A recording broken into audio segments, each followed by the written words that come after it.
ഓരോ ബജറ്റ് വേളയിലും കേരളം പ്രതീക്ഷയുടെ ഉറ്റുനോക്കുന്ന പ്രഖ്യാപനമാണ് എയിംസ്. എന്നാൽ രാഷ്ട്രീയ കാരണത്താൽ കേരളത്തിന് അർഹതപ്പെട്ട മെഡിക്കൽ ഇൻസ്റ്റിറ്റ്യൂഷൻ വാഗ്ദാനം മാത്രമായി മാറുന്ന കാഴ്ചയാണ് കാണാറുള്ളത്.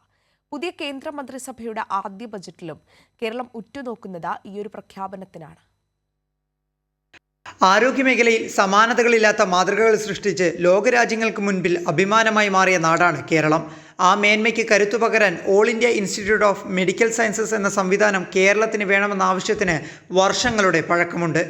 ഓരോ ബഡ്ജറ്റ് വേളയിലും കേരളം കാതോർക്കുന്ന പ്രഖ്യാപനങ്ങളിൽ ആദ്യ പട്ടികയിലും എയിംസ് ഉണ്ട്. പദ്ധതിക്കായി സ്ഥലം നിർദ്ദേശിക്കാനുള്ള കേന്ദ്ര അറിയിപ്പിനെ തുടർന്ന് 4 ജില്ലകൾ സംസ്ഥാന സർക്കാർ നിർദ്ദേശിക്കുകയും കോഴിക്കോട് കിനാലൂരിൽ സ്ഥലം ഏറ്റെടുക്കുകയും ചെയ്തു.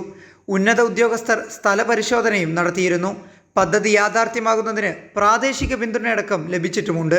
എല്ലാ അർത്ഥത്തിലും അനുയോജ്യമായ സ്ഥലം കോഴിക്കോട് ജില്ലയിലെ കിനാലൂരിൽ, പ്രത്യേകിച്ച് ഒരു പിന്നോക്ക പ്രദേശം എന്നുള്ള നിലയ്ക്ക് ഇതുപോലുള്ള ഒരു വലിയ സ്ഥാപനം വന്നു കഴിഞ്ഞാൽ അതൊരു വലിയ നേട്ടം കോഴിക്കോട് ജില്ലയ്ക്കും കേരളത്തിന് പൊതുവെ സൃഷ്ടിക്കാൻ കഴിയുന്നതായിരിക്കും എന്ന കാര്യത്തിൽ യാതൊരു സംശയമില്ല. ഈ പ്രദേശത്തുള്ള എല്ലാ ജനങ്ങളും കക്ഷി രാഷ്ട്രീയ മത ജാതി ഭേദമന്യേ വലിയ ആവേശത്തോടുകൂടിയാണ് എയിംസ് വന്നു കഴിഞ്ഞാൽ ഏറ്റെടുക്കുന്നതിന് വേണ്ടിയുള്ള നിലപാട് സ്വീകരിച്ചിട്ടുള്ളത്. ഇതിനിടെ എയിംസ് എവിടെ വരണം എന്നത് സംബന്ധിച്ച് രാഷ്ട്രീയ തർക്കങ്ങളുമുണ്ടായി.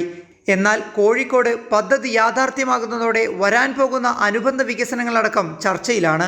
സംസ്ഥാന സർക്കാർ പദ്ധതിയുടെ ഭാഗമായി നിർദ്ദേശിക്കപ്പെട്ട കാര്യങ്ങളെല്ലാം പൂർത്തീകരിച്ചു കഴിഞ്ഞു. ഇനി പ്രഖ്യാപനം മാത്രമാണ് ആവശ്യമായുള്ളത്. ഇതിനായുള്ള കാത്തിരിപ്പിലാണ് സംസ്ഥാനവും. കൈരളി ന്യൂസ്, കോഴിക്കോട്.